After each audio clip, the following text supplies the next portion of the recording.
आज की ये जो पहली स्टोरी है, ये स्टोरी मिस सीमा ने हमें पंजाब से शेयर की है। और बेसिकली ये जो किस्सा था, ये कहानी थी, ये इनके चाचू नजीब हारून साहब के साथ तकरीबन 1996-97 में पेश आई थी। बेसिकली इनका जो ताल्लुक था वो सियालकोट से करीब एक छोटे से गांव से था।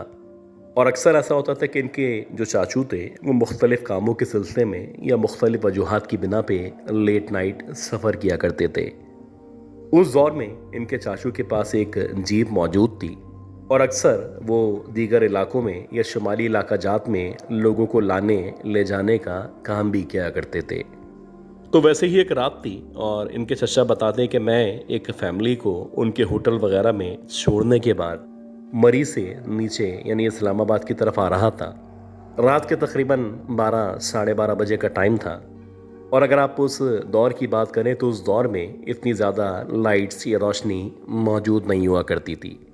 एक ही रास्ता था, उसी रास्ते से आप ऊपर चढ़ा करते थे और उसी रास्ते से आपको नीचे आना होता था। खैर इनके चाचू बताते हैं कि मैं जैसे जैसे नीचे आ रहा था और ऑलमोस्ट मैं नीचे आने वाला था तो इत्तेफाक है कि मेरे आगे पीछे कोई और गाड़ी मौजूद नहीं थी। और मेरी कोशिश थी कि मैं यहाँ से बाहर निकल के ये जो शहर है मेन सिटी की तरफ आ जाऊँ। अब जैसे ही ये पहाड़ियाँ ख़त्म हुई और पहाड़ियाँ ख़त्म होने के बाद ये जो नीचे का रास्ता है जो कि उस वक्त कच्चा पक्का रास्ता था, उस रास्ते से इन्होंने नीचे आना शुरू किया। तो ये बताते कि मुझे गाड़ियों की लाइट में ऐसा लगा जैसे कोने की तरफ कोई बैठा हुआ है। कोई ना सिर्फ वहाँ पे बैठा हुआ था बल्कि उसने बाकायदा शॉल ओढ़ रखी थी और देखने से ऐसा लग रहा था जैसे कोई लड़की या कोई औरत शॉल ओढ़ के एक साइड में बैठी हुई है। इतनी रात में इस पुरखतर रास्ते पे, इस खौफनाक इलाके में जहाँ पे आमतौर पे जंगली जानवर किसी को भी छोड़ा नहीं करते, किसी औरत का यहाँ पे मौजूद होना ये बड़े अलमिए की बात थी। अब पहले चाचू ने सोचा कि मैं इसको नज़रअंदाज करूँ और आगे बढ़ जाऊँ, लेकिन कुछ आगे जाने के बाद इनको एहसास हुआ कि मुझे रुकना चाहिए और रुकने के बाद एटलीस्ट पूछना चाहिए कि आखिर ये कौन औरत है और इतनी रात में ये यहाँ पे क्या कर रही है। हो सकता है इसके साथ कोई ना कोई मसला हो, ये किसी परेशानी का शिकार हो और हो सकता है इसको मेरी मदद की ज़रूरत हो। बस ये सोचने के बाद चाचू बताते हैं कि मैंने जैसे ही अपनी जो जीप थी उसको रोका और रुकने के बाद जब मैं जीप से बाहर निकला तो मैंने उसकी तरफ बढ़ना शुरू कर दिया। अब जैसे मैं उसकी तरफ बढ़ रहा था वैसे वैसे मुझे एक धीमी सी खुशबू का एहसास हो रहा था। ऐसा लग रहा था ये जो भी औरत वहाँ पे बैठी हुई है बाकायदा उसने कोई ना कोई परफ्यूम या इस तरह की चीज़ को यूज़ किया हुआ है। अब अजीब बात यह थी कि जैसे जैसे ये जो खुशबू थी मेरी नाक के ज़रिए मेरे जिस्म के अंदर दाखिल हो रही थी तो एक अजीब सी कैफियत थी। आप कह सकते हैं कि एक गुनूदगी सी थी, एक खुमार सा था जो मेरे ऊपर तारी होना शुरू हो चुका था। खैर जब मैं इस औरत के पास पहुंचा और वहां पहुंचने के बाद जब मैंने दूर से खड़े होके इसको मुखातिब किया और इससे पंजाबी में पूछा कि तुम इतनी रात में यहाँ पे क्या कर रही हो, तो पहले 30 सेकंड तक उस औरत ने कोई भी किसी भी किस्म का जवाब नहीं दिया। 30 सेकंड के बाद वो जो औरत थी उसने आहिस्ता आहिस्ता करके अपने चेहरे को ऊपर की तरफ उठाना शुरू किया और जैसे ही उसका चेहरा मेरे सामने आया तो ऐसा लग रहा था कि दुनिया जहाँ का सुन ना सिर्फ एक चेहरे में समा चुका है बल्कि इसके चेहरे पे इस कदर ताजगी और इस कदर मासूमियत मौजूद है कि ये लड़की, ये औरत जिससे जो काम चाहे बआसानी करवा सकती है। खैर जब उस औरत ने या उस लड़की ने मेरी तरफ देखा तो उसकी आंखों में कुछ सवालात मौजूद थे। ऐसा लग रहा था जैसे कोई इल्तिजा उसके चेहरे पे न सिर्फ नज़र आ रही है बल्कि यकीनन इस औरत को, इस लड़की को मेरी मदद की वाकई में ज़रूरत है। उसने कहा कि मैं आगे यानी जहाँ पे शहर शुरू होता है उस तरफ ही रहा करती हूँ। मैं यहाँ पे अपने एक दोस्त के साथ आई थी जिसने मुझसे मेरे साथ शादी करने का वादा किया था। लेकिन अजीब बात यह कि जब वो मुझे यहाँ पे लेके आया तो ऐसा लगा वो एकदम से न सिर्फ बदल चुका है बल्कि सरासर वो मेरे जिस्म को हासिल करना चाहता है। खैर जैसे ही मुझे अंदाज़ा हुआ तो मैं जैसे तैसे न सिर्फ अपनी जान बचा के यहाँ पे आके बैठी हूँ बल्कि अब मैं मुंतज़िर हूँ कि तुम मुझे मेरे घर या कम अज़ कम शहर तक छोड़ सको। जाहिर सी बात ये परेशान औरत थी और इसके चेहरे पे जो खूबसूरती और ताजगी और मासूमियत मौजूद थी तो इसके किसी बात का इनकार तकरीबन नामुमकिन था। चाचा ने इसको कहा कि आओ मेरे साथ गाड़ी में बैठो, मैं तुम्हें जहाँ तक जाना चाहती हो वहाँ तक ड्रॉप कर सकता हूँ। ये कहने के बाद चाचा जीप के अंदर जाके बैठ गए और उन्होंने अंदर बैठने के बाद उस लड़की के आने का इंतज़ार करना शुरू कर दिया। अच्छी बात यह थी कि कुछ देर के अंदर अंदर वो लड़की खड़ी हुई और खड़े होने के बाद उसने आहिस्ता आहिस्ता जीप की तरफ बढ़ना शुरू कर दिया। अजीब बात यह थी कि जब चाचा उसको बैक व्यू मिरर से या जैसे भी मुड़ के पीछे देख रहे थे तो अब तक का जो मंजर था बहुत नॉर्मल सा था, लेकिन अजीब बात यह थी कि जैसे जैसे वो आगे बढ़ रही थी तो उसकी जो चाल ढाल थी कुछ अजीब तरीके से बदल रही थी। अब ऐसा लग रहा था जैसे उसका जो सर है या उसकी जो कमर है वो आहिस्ता आहिस्ता करके झुकती चली जा रही है। जैसे कि आमतौर पे 80-85 साल की जो औरतें होती हैं उनके अंदर एक छोटा सा झुकाव सा महसूस होता है, या आमतौर पे उनकी जो कमर है वो ज़रा झुकी हुई होती है।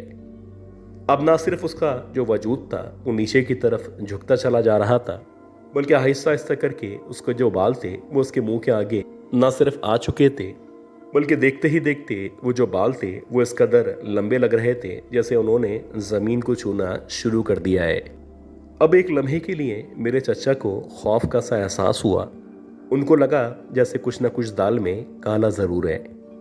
अजीब बात यह थी कि जैसे जैसे वो मज़ीद आगे बढ़ रही थी उसकी जो चाल थी वो ना सिर्फ तब्दील हो चुकी थी, बल्कि अब मेरे चचा को बाकायदा उसके कदम आगे बढ़ने का एहसास हो रहा था। अजीब बात यह थी कि जब चचा ने बाकायदा पीछे मुड़ के या बाहर निकल के दोबारा से उस औरत की तरफ देखा तो चचा की नज़र जब उस औरत के पाँव की तरफ पड़ी तो चचा को ऐसा लगा जैसे उस औरत के जो पैर हैं वो ना सिर्फ उल्टे हैं, बल्कि कुछ अजीब तरीके से वो अपने पाँव को ज़मीन पे रख रही है। या तो उस औरत के पाँव में 5 उंगलियां मौजूद नहीं थीं, या फिर उसके पाँव में कोई ना कोई फॉल्ट ज़रूर मौजूद था।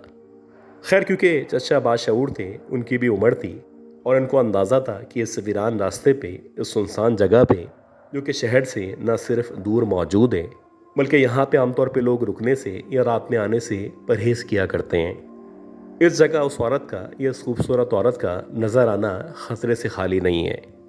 चचा को अंदाज़ा हो चुका था कि ये जो मखलूक है ये कम अज़ कम इंसान नहीं हो सकती। चचा बताते हैं कि ये सोचने के बाद जैसे ही मैंने अपने तौर पे आयतल कुर्सी वगैरह का जिक्र करना शुरू किया तो जैसे जैसे मैं आयतल कुर्सी पढ़ रहा था वैसे वैसे एक अजीब सी धुएं जैसी कैफियत तारी हो रही थी। ऐसा महसूस हो रहा था कि मेरे चारों तरफ, ख़ास तौर पे जहाँ पे वो लड़की मौजूद है, एक धुआंनुमा नमूदार हो चुका है और धुआं देखते ही देखते इस कदर बढ़ चुका था कि अब मेरी जीप और उस औरत के दरमियान जो फासला मौजूद था वो भी ऐसा लग रहा था जैसे मीलों का फासला है। देखते ही देखते वो वजूद या वो जो भी मखलूक थी वो ना सिर्फ धुआं बन के गायब हो चुकी थी, बल्कि अब लग रहा था जैसे वो यहाँ पे मौजूद ही नहीं थी। चचा बताते कि मैं जैसे तैसे अपने आप को संभाल के वापस जीप के अंदर आके बैठा और जीप के अंदर बैठने के बाद मैंने मुसलसल तिलावत जारी रखी। तकरीबन 2-4 मिनट के बाद जब इनकी सांसें बहाल हुई तो इन्होंने ना सिर्फ जीप को स्टार्ट किया, बल्कि स्टार्ट करने के बाद शहर की तरफ दौड़ाना शुरू कर दिया। इस वाक़ये के तकरीबन 10 या 12 दिन तक जो हमारे चचा थे उनको शदीद बुखार रहा था और उसके बाद से उन्होंने कुछ अरसे के लिए तौबा कर ली थी कि ख़ास तौर पे रात के औकात में ये मगरिब के बाद इस स्ट्रीट से अकेले जाने आने से परहेज़ करना है। अच्छा गाइस, उम्मीद करता हूँ ये जो पहली स्टोरी थी, ये कहानी, ये स्टोरी आपको ज़रूर पसंद आई होगी। अब हम चलते हैं आज की दूसरी बहुत ही खौफनाक कहानी की तरफ और मैं उम्मीद करता हूँ कि आपने अब तक इस ऑडियो को, इस वीडियो को लाइक ज़रूर कर दिया होगा। अच्छा, ये जो कहानी है ये बड़ी दिलचस्प कहानी है और ना सिर्फ इंटरेस्टिंग है, बल्कि इस कहानी के अंदर एक मैसेज है जो तमाम उन लोगों के लिए है जो बहुत ज़्यादा दिल फेंक होते हैं, या आप कह सकते हैं कि बहुत जल्दी सनफ़ नाज़ुक की तरफ मुतवज्जा होते चले जाते हैं। यह कहानी हमें इंडिया से हमारी एक सब्सक्राइबर हैं, उन्होंने शेयर की है और ये कहानी बेसिकली ये जिस गांव में रहा करती थी, यानी राजस्थान के अंदर एक छोटा सा गांव था जहां से इनका ताल्लुक़ था, ये उधर की एक लोकल कहानी है जिसे ज़बान ज़द आम कहा जा सकता है। या वहाँ के जो भी बुज़ुर्ग हैं, जितने भी बड़े हैं, वो इस कहानी, इस किस्से को बखूबी जाना करते हैं। ये कहानी 1984 की कहानी है और ये कहानी दिलीप सिंह की कहानी है। ये कहानी उसके साथ राजस्थान के उस छोटे से गांव के अंदर पेश आया था। बेसिकली ये जो दिलीप सिंह था ये बड़ा दिल फेंक था। हर दूसरी लड़की से इसको इश्क हो जाता। बेसिकली वो इश्क नहीं था, वो एक लस्ट थी जो इसके अंदर मौजूद थी और ये मुख्तलिफ तरीक़ों से, मुख्तलिफ बहानों से, मुख्तलिफ झूठ के ज़रिए लड़कियों को अपने जाल में फंसाता और फंसाने के बाद उनके जिस्म का ये उनका इस्तेमाल किया करता था। हालांकि ये किस्सा, ये कहानी आप कह सकते हैं कि तकरीबन 40 साल पुरानी है, लेकिन आप अंदाज़ा लगाएं कि 40 साल पहले भी एक ऐसा शख्स मौजूद था जिसका मकसद सरासर औरतों को या इस तरह की ख़वातीन को बेवकूफ़ बनाना था। खैर, ये शुरू से ही मुख्तलिफ गाँव की लड़कियों को दीगर गाँव में जाके या किसी भी फंक्शन में इसी तरह कोई ना कोई बातें बना के अपनी बातों में मुतवज्जा करता, उनको यकीन दिलाता कि मैं तुमसे शादी करूंगा या तुम्हारे साथ मैं आगे जाके मुस्तकबिल में मौजूद होऊंगा, लेकिन उनको जिस्मानी तौर पे इस्तेमाल करने के बाद उनको छोड़ के चला जाता। तो वैसे ही एक दूसरे गांव के अंदर तकरीब थी। तो आमतौर पे जो गांव की शादियां थी इस दौर में भी और उस दौर में भी दोपहर में शुरू होती थी और असर की नमाज तक या उससे कुछ पहले ख़त्म हो जाया करती थी। तो दिलीप सिंह भी एक शादी को अटेंड करने के लिए दूसरे गाँव गया हुआ था और उसका इरादा था कि जब ये शादी ख़त्म होगी तो मगरिब से पहले पहले वापस अपने गांव आ जाऊंगा। तो वैसे ही जब वो शादी से फ्री होके अपने गांव के लिए निकला तो निकलते निकलते शाम के तकरीबन 6-6:30 बजे का टाइम हो चुका था और एक तरह से आप कह सकते हैं कि अंधेरा होना शुरू हो चुका था। हालांकि जो वहाँ के लोग थे वो इसको मना कर रहे थे कि तुम्हें इतनी रात में वापस नहीं जाना चाहिए, लेकिन जाहिर सी बात है इसके दिमाग पे बहुत सारी चीज़ें मौजूद थी। शायद बहुत सारे काम थे जो उसको गांव जाके करने थे। तो ये अपनी ज़िद के मुताबिक अपने गांव के लिए रवाना हो गया। जब ये अपने उस गांव से निकला, यानी जहाँ पे शादी हो रही थी, तो यहाँ से इसके अपने गांव का जो रास्ता था वो तकरीबन 1 या 1.5 घंटे का रास्ता था। ये पैदल पैदल खेतों जंगलात के बीच में से गुजरता हुआ अपने गांव की तरफ बढ़ रहा था। ऐसा नहीं था कि ये पहली दफ़ा इतनी रात में या अंधेरे में सफ़र कर रहा था, बल्कि इससे पहले भी ये रात में सफ़र कर लिया करता था। अब ये बताते हैं कि जैसे ही मैं अपने गांव के करीब पहुंचा तो वहाँ पे कुछ इक्का दुक्का दरख्त मौजूद थे। तो मुझे ऐसा लगा कि उन दरख्त के बिल्कुल बराबर में कोई हसीन व जमील लड़की खड़ी हुई है जो कि बज़ाहिर दुल्हन के लिबास में है, जैसे कि आमतौर पे राजस्थान की दुल्हनें तैयार हुआ करती हैं। वो वैसे ही तैयार होके वहाँ पे खड़ी हुई थी। ऐसा लग रहा था जैसे किसी के मुंतज़िर है या किसी लड़के का इंतज़ार कर रही है। खैर, इसने जब उस लड़की को देखा तो देखने के बाद इसकी जो भी नीयत थी वो ख़राब हुई। अब उसकी तरफ ये जैसे ही बढ़ता चला जा रहा था तो बहुत सारे ख़यालात थे, बहुत सारी गंदी बातें थीं जो इसके जहन में मौजूद थीं, लेकिन इसको नहीं पता था कि आज इसके साथ क्या होने वाला है। अब ये जैसे ही उस लड़की के बिल्कुल करीब पहुंचा तो उस लड़की के चेहरे के आगे एक दुपट्टा या आप कह सकते हैं घूंघट डला हुआ था, जिसकी वजह से उस लड़की का चेहरा दिखाई नहीं दे रहा था। हाँ, जो भी उसका बाकी जिस्म था, जो भी उसके जिस्म के खदोखाल थे वो नुमायाँ थे और बज़ाहिर ऐसा ही लग रहा था जैसे कोई बहुत ही टॉल, बहुत ही अच्छी सी लड़की उसके सामने मौजूद है। अब जैसे ही उस लड़की के करीब पहुंचा तो करीब पहुंचने के बाद जब उसने उस लड़की को मुखातिब किया और इससे पूछा कि तू यहाँ पे इतनी रात में क्या कर रही है, तो उस लड़की ने कोई जवाब नहीं दिया। जब इसने दोबारा से उस लड़की से कुछ पूछा तो बजाय इसके वो लड़की जवाब देती, उसने बड़े शौक़ तरीके से एक कहका लगाया जैसे कि वो इसको अपनी तरफ इनवाइट करना चाहती हो या वो मस्ती के मूड में हो। अब जैसे ही उस लड़की ने इस तरह का रिस्पॉन्स किया तो उस रिस्पॉन्स के नतीजे में ये जो लड़का था, जिसे आप दिलीप सिंह कह सकते हैं, ये एकदम से उसकी तरफ बढ़ा और अभी इस कदर बेतकल्लुफ़ हो चुका था कि ये उस लड़की को ना सिर्फ पकड़ना चाहता था बल्कि उसका हाथ पकड़ के किसी भी तरह उसके चेहरे के आगे से घूंघट हटाना चाहता था। अजीब बात यह थी कि ये जैसे ही उस लड़की की तरफ बढ़ा तो वो जो लड़की थी वो एकदम से पीछे हटी। अब जब वो पीछे हटी तो उसने दोबारा से एक शोख अंदाज में न सिर्फ एक हंसी निकाली बल्कि एक तरह से इसको चैलेंज किया कि देखो तुम मेरे करीब नहीं आ पा रहे। जैसे कि आम तौर पे प्यार और मोहब्बत में या इस तरह के मामलात में इस तरह हुआ करता है, तो वैसे ही उस लड़की का रिस्पॉन्स था। अब ये शरारत जब इसको समझ में आई और इसको अंदाज़ा हुआ कि ये जो लड़की है ये जानबूझ के मेरे साथ मजाक कर रही है, यकीनन ये मेरी बात को समझ चुकी है और उसको पता है कि मैं इसके जिस्म को या इसको यूज़ करना चाहता हूँ। अब ये तीसरी दफ़ा उसकी तरफ बढ़ा और इसने एकदम से एक झटके से उसके नकाब को हटाने की कोशिश की। लेकिन अजीब बात यह थी कि तीसरी कोशिश के बावजूद उस लड़की का जो नकाब था वो उसके चेहरे से नहीं हटा और वो तीसरी बार भी एकदम से पीछे हट गई। अब ये बड़ा हैरान था कि मैं अपने तौर पे बड़ी फुर्ती के साथ फुर्तीले अंदाज में उस लड़की को पकड़ना चाहता हूँ, लेकिन पहली के बाद दूसरी और दूसरी के बाद तीसरी कोशिश करने के बावजूद ना ही मैं इस लड़की को पकड़ पा रहा हूँ और ना ही ये लड़की या इसका जो भी घूंघट है मेरे हाथ में आ रहा है। आखिर ऐसी क्या फुर्ती है जो इस लड़की के अंदर मौजूद है और मैं लाख कोशिश के बावजूद इसको नहीं पकड़ पा रहा हूँ। ये सोचने के बाद इसने चौथी दफ़ा बाकायदा उस लड़की के ऊपर एक तरह से जंप मारी।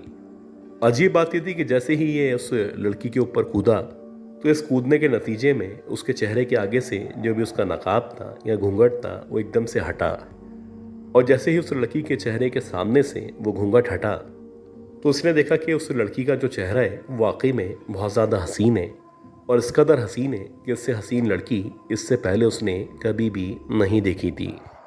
खैर जैसे ही ये नकाब उसके चेहरे से हटा तो एकदम से इसकी जो नीयत थी वो मज़ीद ख़राब हुई और अब ये चाहता था कि उस लड़की के साथ जो भी जिस्मानी ताल्लुकात हैं या जो कुछ ये करना चाहता है वो कर सके। इसी दौरानिए में जब इसने उस लड़की का हाथ पकड़ के ज़बरदस्ती अपने पास खींचने की कोशिश की तो अजीब बात ये थी कि जैसे ही इसने उस लड़की का हाथ पकड़ा तो ये बताते कि मुझे ऐसा लगा मेरे हाथ पे कोई गरम गरम चीज़ लगी है, जैसे कि मैंने किसी तवे पे या किसी आग में अपना हाथ एकदम से डाल दिया हो। हालांकि जो मेरा हाथ था वो उस लड़की के जिस्म को टच कर रहा था, लेकिन ऐसा लग रहा था उसका जिस्म नहीं है बल्कि उसके जिस्म में कोई हरारत मौजूद है, कोई गर्मी मौजूद है जो एकदम से इसको महसूस हो रही है। अब ये बताते हैं कि जब मुझे अपने हाथ पे उसकी गर्मी का या उस आग का एहसास हुआ तो मैंने उसके जिस्म पे बाकायदा ऊपर से नीचे तक गौर करना शुरू किया। अजीब बात यह थी कि जब मैंने उस लड़की की तरफ ऊपर से नीचे की तरफ गौर करना शुरू किया तो जैसे जैसे मैं ऊपर से नीचे की तरफ देख रहा था तो बाज़ाहिर ऊपर से नीचे तक जो भी जिस्म था वो वैसे ही खूबसूरत था, जिस्मानी खदोखाल बहुत ज़्यादा दिलनशीन थे, दिलकश थे और बार बार उसको मुतवज्जा कर रहे थे कि ये इसकी तरफ बढ़ के इसके साथ कोई उल्टा सीधा काम करे। लेकिन बारी बारी देखने के बाद बिलाखिर जब वो उस लड़की के पाँव की तरफ देखता है तो बताता है कि जैसे ही मेरी नज़र उस लड़की के पाँव की तरफ बढ़ी तो एकदम से मुझे एक झटका सा लगा। मुझे ऐसा लगा जैसे ये जो भी लड़की है, इस लड़की के जो पाँव हैं वो ना सिर्फ उल्टे हैं बल्कि इस लड़की के खूबसूरत जिस्म पे खूबसूरत पाँव मौजूद नहीं हैं। इसके पाँव पे बेतहाशा काले काले लंबे लंबे बाल मौजूद हैं, जैसे कि इस लड़की के पाँव ना हो, जैसे किसी ऊँटनी के या किसी जानवर के पाँव हो। अब जैसे ही इसकी नज़र मुकम्मल तौर पे इस औरत के पाँव पे पड़ी तो एकदम से पीछे हटा। अब जैसे ही ये पीछे हटा तो वो जो लड़की थी वो बाकायदा हंसने लगी, जैसे कि वो इसकी बेबसी का या इसके बेबस होने का मजाक उड़ा रही हो। अब ये जो दिलीप सिंह था इसने वहाँ से भागना शुरू किया और इसको अंदाज़ा हो चुका था कि इसके सामने आज जो कैरेक्टर मौजूद है वो बेसिकली कोई छलावा है, कोई चुड़ैल है या फिर कोई पिछल पैरी है जो रूप बदल के इसको अपनी तरफ मुतवज्जा करना चाहती थी।